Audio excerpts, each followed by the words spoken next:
பரிசுத்த வேதாகம வசனத்தை கர்த்தர் காண்பித்தார். வாசிக்கிறேன். சங்கீதங்களின் புஸ்தகம் 69ஆம் சங்கீதம் 16ஆம் வசனத்தின் கடைசி வரை வாசிக்கிறேன். சங்கீதம் 69:16 கடைசி வரை.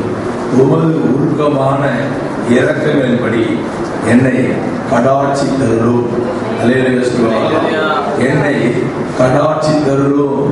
இன்று கர்த்தர் உங்களை கடாட்சி தருளுவார். அல்லேலூயா சொல்லுவார்களாம். கடாட்சித்து என்று சொன்னால் சந்தித்து என்று பொருள்படும். ஆண்டவர் சந்திப்பார். நம்முடைய தேவன் சந்திக்கிற தேவன். இந்த ஆண்டவர் தமது மிகுந்த இரக்கத்தின்படி உங்களை சந்திப்பார், குடும்பத்தை சந்திப்பார், பிள்ளைகளை சந்திப்பார், உங்கள் தொழிலை சந்திப்பார், வியாபாரத்தை சந்திப்பார், ஊழியத்தை சந்திப்பார். கடாட்சித்து என்று சொன்னால் சந்திப்பார் என்று பொருள்படும். ஆண்டவர் கடாட்சித்தால், சந்தித்தால் ஒரு ஆசீர்வாதம் உண்டாகும். அல்லேலூயா சொல்லுவார்கள். தேவனுக்கு மகிமை உண்டாவதாக. தேவ சமூகத்திலே காலையில் ஜெபிப்பது ஆண்டவர் திட்டமாக சொல்றார். மகனே, இந்த காலையில் வருகிற மக்களை பார்த்து சொல்லு, இன்றைக்கு என் பிள்ளைகளை நான் சந்திக்கிற ஒரு நாளாக இருக்கட்டும், அவர் வாழ்க்கையிலே நான் சந்திக்கிற ஒரு நிமிடமாக இருக்கட்டும் என்றால் அவர் சொல்லி அனுப்பினார். இன்னைக்கு கர்த்தர் உங்களை சந்தித்து உங்களை சந்தோஷப்படுத்த போகிறார். அல்லேலூயா சொல்லுவார்களா? ஆண்டவர் கடாட்சித்தால் என்ன ஆசீர்வாதம் உண்டாகும்? ஒரு 3 குறிப்பை மிக சுருக்கமாக தியானம் பண்ண போறோம். முதலாவதாக லூக்கா எழுதின நற்செய்தி நூல் 1ஆம் அதிகாரம் 24ஆம் வசனத்தை வாசிக்கிறேன்.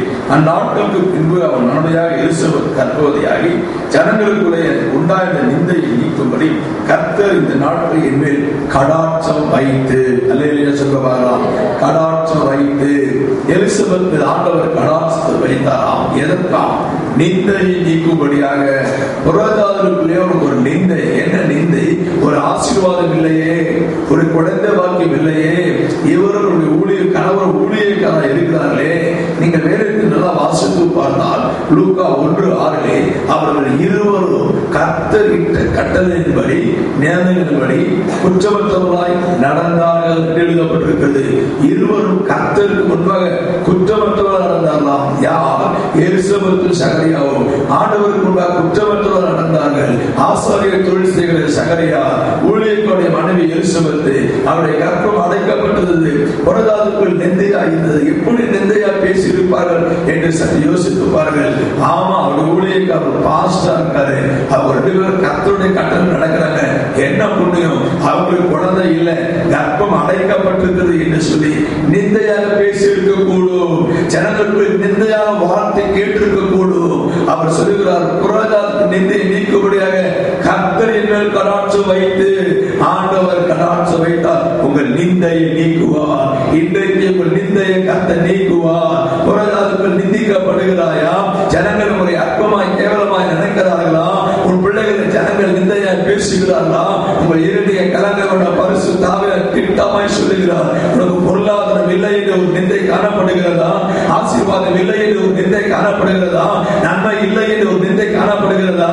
ஆமா, ஆண்டவரை தேடி என்ன புண்ணியம், கர்த்தருக்கு வாழ்ந்து என்ன புண்ணியம், இவர்களுக்கே இந்த நன்மை இல்லை என்று ஜனங்கள் கேள்வி கேட்கிறார்களா? பரிசுத்தாவின் காலை சொல்லுகிறார், நான் கடாட்சம் வைத்தால் உங்கள் நிந்தையை நீக்குவேன். என்னை கர்த்தர் உங்கள் நிந்தையை நீக்குவார். ஹல்லேலூயா. இரண்டாவதாக 1 சாமுவேலின் புஸ்தகம் 2ஆம் அதிகாரம் 21ஆம் வசனத்திலே ஆண்டவர் ஒரு சகோதரியை கடாட்சிக்கிறார்.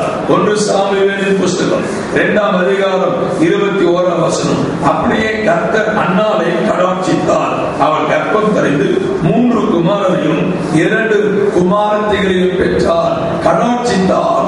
3 குமாரர் 2 குமாரத்திகளை பெற்றார். நீங்கள் அன்னாள் சரித்திரத்தை வாசித்து பார்த்தால் அன்னாள் ஜெபம் செய்கிற, ஆண்டவரே உமது அடியாரின் சிறுமையை கண்ணோக்கி பார்த்து உமது அடியாரின் மரபாக நினைத்தருளி ஒரு ஆண் குழந்தையை கொடுத்தால் அவரை உமக்கே கொடுப்பேன். ஒரு ஆண் பிள்ளை கொடுத்தால் போதும்.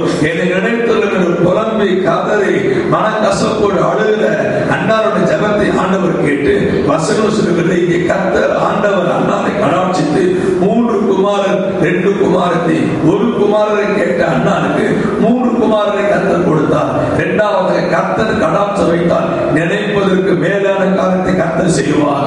இன்று நீ என்ன நினைத்துக் கொண்டிருக்கிறாயோ, உன் பிள்ளை வாழ்க்கை என்ன நடக்கவே நினைத்துக் கொண்டிருக்கிறாயோ, உங்க ஊழியத்தை என்ன நினைத்துக் கொண்டிருக்கிறாயோ, நீங்க நினைப்பதற்கு மிகவும் அதிகமாக கிரியை செய்கிற தேவன் நம்முடைய தேவன். எபேசியர் 3:20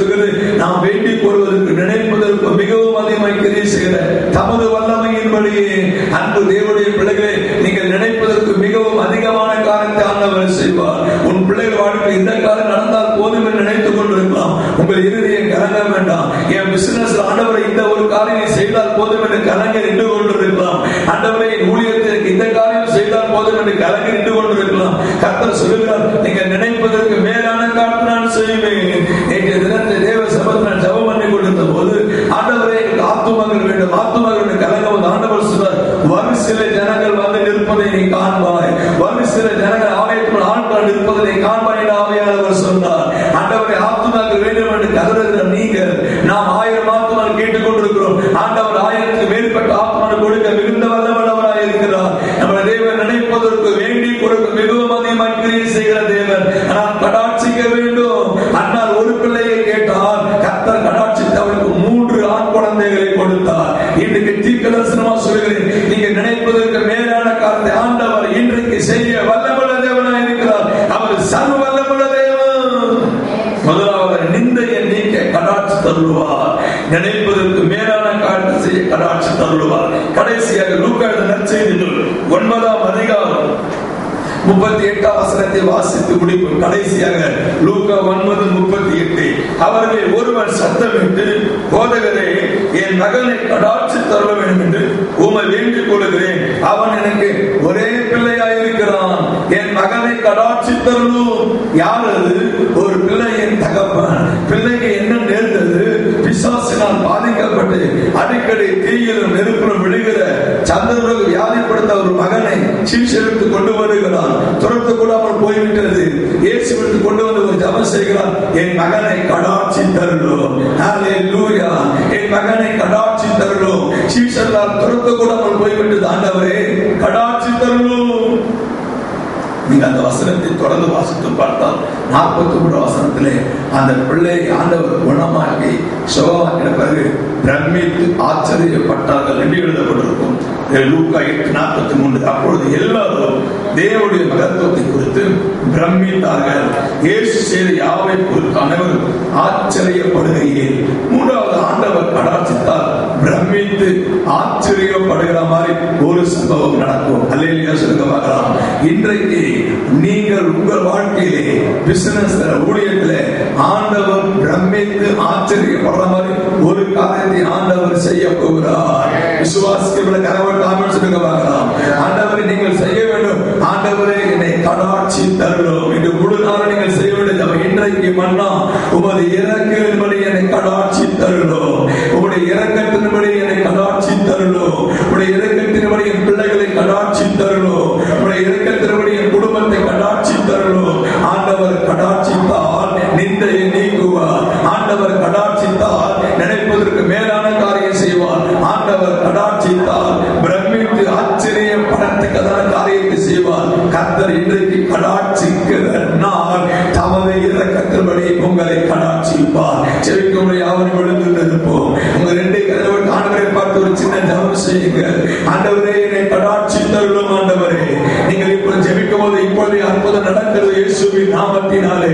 இந்த நேரத்தில் அற்புதம் நடக்கிறது இயேசுவின் நாமத்தினாலே. உன் பிள்ளைகளை கர்த்தர் இப்போது கடாட்சி தருளுவா.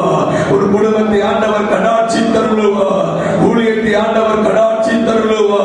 உங்கள் பிசினஸை கர்த்தர் கடாட்சி தருளுவா. நம்முடைய தேவன் கடாட்சிக்கிற கர்த்தர். ரமா ஷகா மௌதா ரமகலா சலா மௌகா மௌதினி மிகலா மௌதா ரமா ரமாஷியா மௌகா மௌதினி மி ஹந்த ரமகலா மௌதினி மி ஹந்தலபா ஓ ரமா கமஷியா மௌதா ரபா தேவியா ரமகா ரமௌஷியா மௌதினி மி. அன்பின் பரலோக பிதாவே, அருமையான கால நேரத்துக்காக நன்றி. எங்களுக்கு கொடுத்த இன்றைய மன்னாக்காக ஸ்தோத்திரம். இன்றைய காலை வந்து ஒவ்வொரு பிள்ளைகளும் கடாட்சி தருளம் ஆண்டவரே. இயேசு உன்னை தெரிந்த ஊழியத்தை கடாட்சி தருளம் ஆண்டவரே. நிந்தையை நீக்கும்படியாக ஒரு அற்புதம் நடப்பதாக இயேசுவின் நாமத்தினாலே. நினைப்பதற்கு மேலான அற்புதங்கள் நடப்பதாக இயேசுவின் நாமத்தினாலே. பிரமித்து ஆச்சரியப்படத்தக்கதான ஒரு காலை நடப்பதாக இயேசுவின் நாமத்தினாலே. காலை வந்த பிறகு அப்படி செய்து மகிழ பண்ணுகிறபடியா நன்றி. மகிழ பண்ணுகிறபடியான அந்த ஒவ்வொரு பிள்ளைகளும் செய்கிறபடியான எங்க ஊழியத்தில் அப்படி செய்கிறபடியான எங்க குடும்பத்திலே, குடும்ப வாழ்க்கையிலே, என் வாழ்க்கையிலே, சகோதர வாழ்க்கையிலே செய்கிறபடியான நன்றி. 15ஆம் தேதி இன்றைக்கு கடாட்சி தருளும். அவருடைய இரக்கத்தின்படி நாங்கள் எங்கு போவோம், யாரிடத்தில் போவோம்? எங்களுக்கு யார் பார்த்த உலகத்தில் உண்மை தவிர வேற யாரும் இல்லை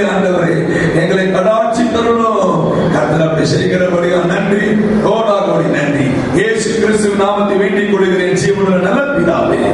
ஆமென்.